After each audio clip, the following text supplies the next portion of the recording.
बिस्मिल्लाहिर्रहमानिर्रहीम। अस्सलाम वालेकुम नाज़रीन, मैं हूं आपकी होस्ट महाम ज़हरा और आप देख रहे हैं प्रोग्राम मार्केट व्यू 360।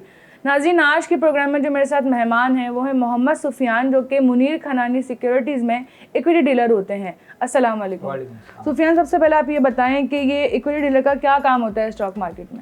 अच्छा, इक्विटी डीलर तो पहले समझिए इक्विटी डीलर कौन होता है। एक स्टॉक एक्सचेंज के अंदर जब बंदा आता है, अकाउंट ओपन करना उसे ज़रूरी होता है किसी भी काम करने के लिए, यानी शेयर्स का काम करने के लिए उसने अकाउंट ओपन करना लाजमी होता है। अब स्टॉक एक्सचेंज में डायरेक्ट वो अकाउंट ओपन नहीं करवा सकता, सीडीसी में करवाएगा, वो एक डिफरेंट जगह है, लेकिन उसे शेयर्स मार्केट में शेयर्स लेने के लिए भी ब्रोकर के पास जाना होता है। तो ब्रोकरेज हाउस डिफरेंट बने हुए होते हैं स्टॉक एक्सचेंज में, काफ़ी सारे मौजूद है। हमारा ताल्लुक मुनीर खनानी सिक्योरिटीज से, ये भी एक ब्रोकरेज हाउस है। अब ब्रोकरेज हाउस के पास काफ़ी सारे डीलर्स होते हैं जो कि इक्विटी डीलर, या उन्हें लोग ब्रोकर भी कहते हैं, इक्विटी डीलर भी कहते हैं। तो इक्विटी डीलर जो होता है ना, वो एक तरीके से ब्रोकरेज हाउस का रिप्रेजेंटेटिव होता है, जिसके पास आप जाके मिलते हैं, उससे सारी चीज़ें समझते हैं कि काम कैसे होता है स्टॉक मार्केट में, अकाउंट वगैरह कैसे खुलता है। और फिर उसका बंदे का काम ये होता है कि वो आपको बेसिक मालूमात जितनी भी हों कि अकाउंट आपका इस तरीके से खुलेगा, ये चीज़ें रिक्वायर्ड होंगी अकाउंट ओपन करने के लिए, पैसे आप इस तरीके से देंगे, इस तरीके से पैसे का लेन देन होगा, फिर शेयर्स डालने के लिए आपका जो सौदा होगा तो वो ये एप्लीकेशन होगी, इस तरीके से एप्लीकेशन में आप सौदा कर सकेंगे। फिर उसके अलावा जो चार्जेस हैं, चाहे एनुअल हो चाहे अकाउंट ओपनिंग के वक्त हो, कुछ टैक्सेस वगैरह हैं, कोई टैक्सेस NCCPL FBR के थ्रू काटता है, कुछ NCCPL के चार्जेस होते हैं, कुछ CDC के चार्जेस होते हैं। तो ये तमाम चार्जेस वगैरह जो है, ये बेसिकली बताना, मतलब स्टॉक मार्केट के बारे में जितनी भी बेसिक इन्फॉर्मेशन एक इन्वेस्टर को चाहिए होती है, वो तमाम जो इन्फॉर्मेशन है वो इक्विटी डीलर बताता है। इक्विटी डीलर का सबसे पहला काम ये होता है। उसके बाद जो चीज़ें आ जाती हैं कि इक्विटी डीलर, बहुत सारे लोग अब तो ये चुनना पसंद करते हैं कि वो इक्विटी डीलर हो जो उनको मार्केट के बारे में भी बताए कि कौन सा शेयर, कौन सा शेयर, टिप कह लीजिए एक तरीके से, लेकिन कौन सा शेयर लेना है, किस तरीके से लेना है, या क्या मार्केट में कहानी चल रही है, क्या आगे की खबरें हैं, फोरकास्ट क्या है, या अभी जो हफ्ता गुजरा उसके अंदर क्या क्या चीज़ें हुई। तो ये लोग इक्विटी डीलर से एक्सपेक्ट करते हैं, हालांकि वो उसका काम है नहीं। अगर वो ये चीज़ें बताता है, अगर सर्टिफाइड है, वो चीज़ें सारी बताता है, एक कह लीजिए कि ग्रुप के थ्रू या किसी भी रिसोर्स से फ़ोन पे अपने क्लाइंट्स को अगर गाइड करता है, तो ये एडिशनल सर्विस है, जो कि एक बहुत अच्छी बात है। अगर ऐसा आपके पास ब्रोकर आपको मिल जाता है तो मैं ये समझता हूँ कि एक अच्छी चीज़ होगी कि वो आपको गाइडेंस दे। ज़ाहिर सी बात है, एक बंदा नया आया है स्टॉक मार्केट में, सिर्फ वो स्टॉक मार्केट को जानता है कि यहाँ पर शेयर्स लेने देने का काम होता है, लेकिन अब लेना कैसे है, किस कंपनी में इन्वेस्टमेंट करनी है, क्या नहीं करनी, किस वक्त इन्वेस्टमेंट करनी है, किस वक्त इन्वेस्टमेंट निकाल देनी है, तो उसके मुतालिक काफ़ी सारी चीज़ें तो स्टॉक एक्सचेंज की जो अपनी वेबसाइट है, डेटा पोर्टल जैसे कहा जाता है, काफ़ी सारी चीज़ें वहाँ पे मौजूद है। लेकिन आम इंसान के लिए आप कह लीजिए कि काबिल फ़हम नहीं है, या वो समझ नहीं सकता फ़ौरन से जाके, तो एक ब्रोकर का काम ये होता है कि फिर वो जो चीज़ें हैं उसमें उसको आसान करके उसे गाइड करके बताता है। अच्छा, अगर जी आपने बताया कि ये जो काम इक्विटी डीलर का होता है, बेसिकली इसको मार्केट में जो है ना वो लैंग्वेज में टिप कहते हैं कि भाई टिप देना, टिप दे रहे हैं।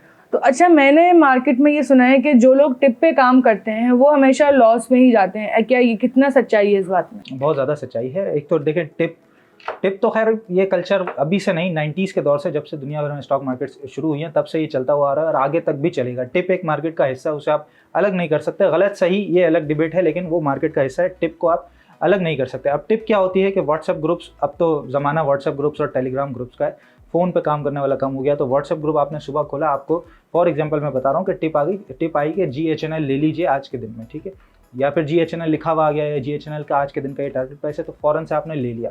अब फ़ौरन से जो आपने ले लिया ना, एक बंदे ने दी, उसका वो एक तरीके से कह लीजिए कि वो गलत, तो एक कह लीजिए कि कसूरवार तो साबित होगा, लेकिन वो भी डिफरेंट चीज़ है। वो इदारों का काम है, वो जो जितने भी SSP वगैरह है वो उनका काम है, वो देखते हैं कि कौन सर्टिफाइड है, कौन बता सकता है, नहीं बता सकता। अब जिसने ले लिया ना, उसकी यहाँ पे गलती कैसे, जो आपने कहा कि टिप पे लोग हार जाते हैं, तो टिप पे हार इसलिए जाते हैं कि अब उसको GHNL का फुल फॉर्म ही नहीं पता। वो उस बंदे ने बोला GHNL ले लो, अब GHNL फुल फॉर्म ही उसको नहीं पता, तो ये कैसे पता होगा कि कंपनी करती क्या है, उसकी प्रोडक्ट लाइन कैसी है, पिछला उसकी हिस्ट्री कैसी है, चाहे शेयर प्राइस की हिस्ट्री हो, चाहे कंपनी की अपनी हिस्ट्री हो, आगे उसकी फोरकास्ट लगती क्या है। आपने सिर्फ आंख बंद करके अगर टिप पे ले लिया तो वो फिर ट्रेडिंग नहीं कहलाती, वो फिर स्पेकुलेशन कहलाती है, जैसे आम ज़बान में हम सट्टा कहते हैं, वो स्पेकुलेशन कहलाते हैं कि आपने एक चीज़ आंख बंद करके किसी और के कहने पे ले ली, तो ये फिर टिप के ज़ुमरे में आ जाएगा। और उस पर फिर लेने वाला जो है वो ज़्यादा कसूरवार होता है कि आपने लेने से पहले देखा क्यों नहीं कि ये जो चीज़ बता रहा है ये है क्या, या इसकी पिछली हिस्ट्री है क्या। बिल्कुल सही बात है, सही कहा आपने। अच्छा, ज़्यादातर मैंने जो सुना है मार्केट में ब्रोकरेज हाउस का इसमें कितना जो है ना, वो कुछ ब्रोकरेज हाउस मैंने ऐसे भी देखे हैं और सुने भी हैं कि वो अपने हिसाब से लोगों को टिप देते हैं जिनमें उनका मुनाफा हो सके, इसमें कितनी सच्चाई है?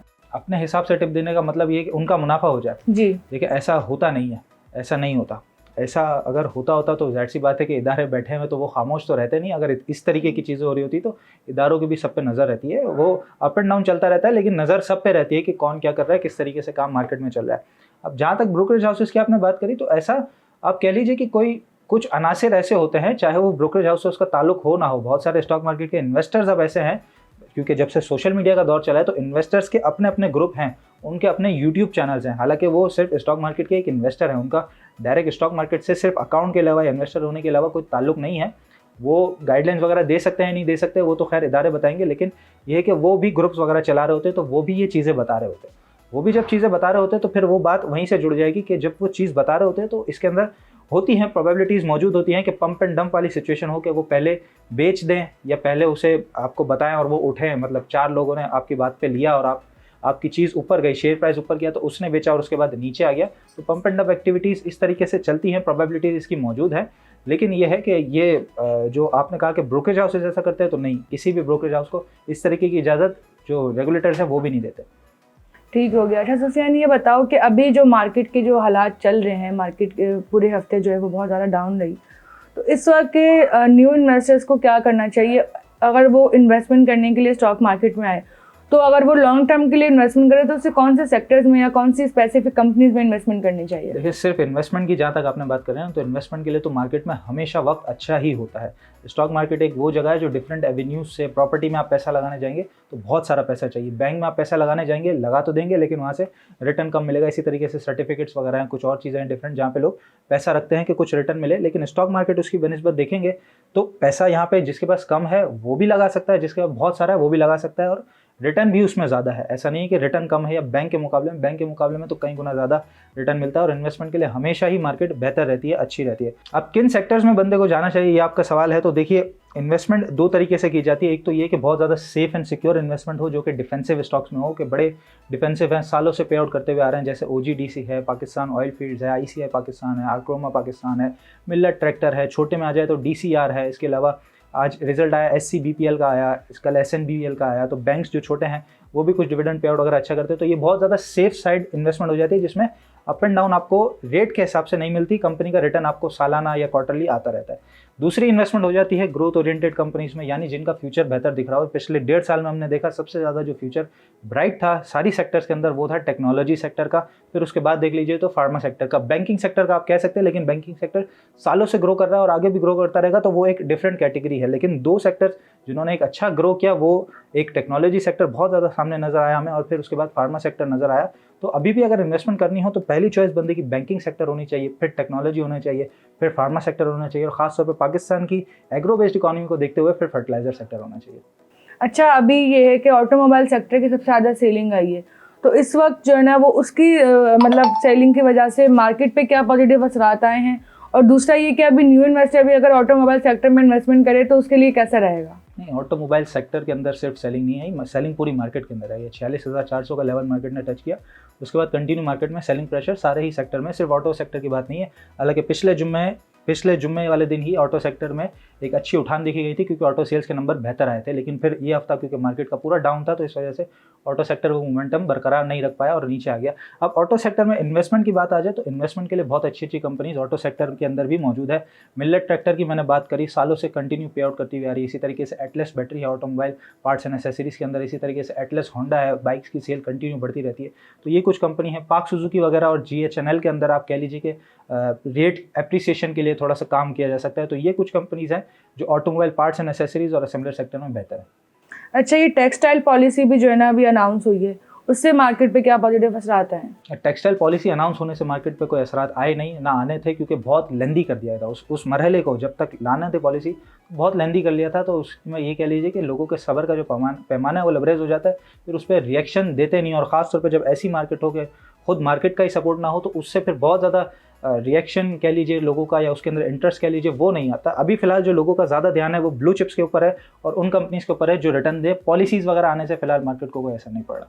अच्छा, लास्ट क्वेश्चन आपका कि इस वक्त टॉप डिविडेंड पेइंग कंपनीज कौन सी हैं जो सबसे ज़्यादा इन्वेस्टमेंट के लिए इन्वेस्टर्स को फ़ायदेमंद रहेंगी? टॉप डिविडेंड पेइंग कंपनीज तो काफ़ी सारी हैं, बहुत सारी हैं। हमारा अपना चैनल है एक, उस पर भी हम काफ़ी सारी बताते रहते हैं। लेकिन जो मोस्ट एक्टिव जैसे मैंने आपको बताई, तो 35 सेक्टर में स्क्रिप्ट जो हैं डिवाइड किए गए हैं स्टॉक मार्केट के अंदर। डीपीएस की वेबसाइट पर जाएंगे, dps.psx.com.pk, यहाँ पर सारे सेक्टर आपको लाइन से नजर आ जाएंगे। खुद भी आप छान सकते हैं कि कौन सा सेक्टर बेहतर है, कौन सा नहीं। जैसे अभी मैंने 4 सेक्टर बताया आपको, बैंकिंग, टेक्नोलॉजी, फार्मा और फर्टिलाइजर। अगर वो 4 सेक्टर ही खोल के बंदा देखेगा, उसके अंदर जो लिस्टेड कंपनीज है वो भी सामने नजर आ जाएंगी। उस लिस्टेड कंपनी का या तो कोटेशन लिखेगा, उसका कोड लिखेगा, सिंबल, या उसका पूरा नाम लिखेगा, तो वो सारा डेटा उसके सामने मौजूद हो जाता है, मतलब स्टॉक एक्सचेंज की वेबसाइट पर ही। तो पुरानी कुछ हिस्ट्री देख सकता है, काफ़ी बेहतरीन कंपनीज हैं, लोगों को खुद सामने नजर आ जाएगा कौन कंपनी देती हुई आ रही है कंटिन्यू। और फिर साथ ही डिविडेंड यील्ड भी, अब तो ये कि कैलकुलेट करने की जरूरत नहीं पड़ती, डिफरेंट वेबसाइट्स पे डिविडेंड यील्ड भी ऑटोमेटिकली कैलकुलेट हुई हुई मिल जाती है। तो जिसकी डिविडेंड यील्ड ज़्यादा होती है वो कंपनी अच्छी मानी जाती है, तो वो बिल्कुल आसानी से फिर अपने लिए लोग को चूज़ कर सकते हैं। Thank you so much Sufiyan, बहुत अच्छा लगा आपसे बात करके। नाज़रीन, आज के इस प्रोग्राम में सुफियान ने जो बातें बताई हैं वो बहुत काम की थी, और अगर आप वो लोग फॉलो करेंगे, उसको समझेंगे, तो आप लोग मार्केट के सिनेरियोज को समझ सकते हैं बहुत ईजीली। तो उम्मीद करती हूँ कि आज की वीडियो आपको पसंद आएगी। इंशाल्लाह आपसे फिर मुलाकात होगी एक नए टॉपिक के साथ। तब तक के लिए मुझे इजाज़त दीजिए। अल्लाह हाफिज़।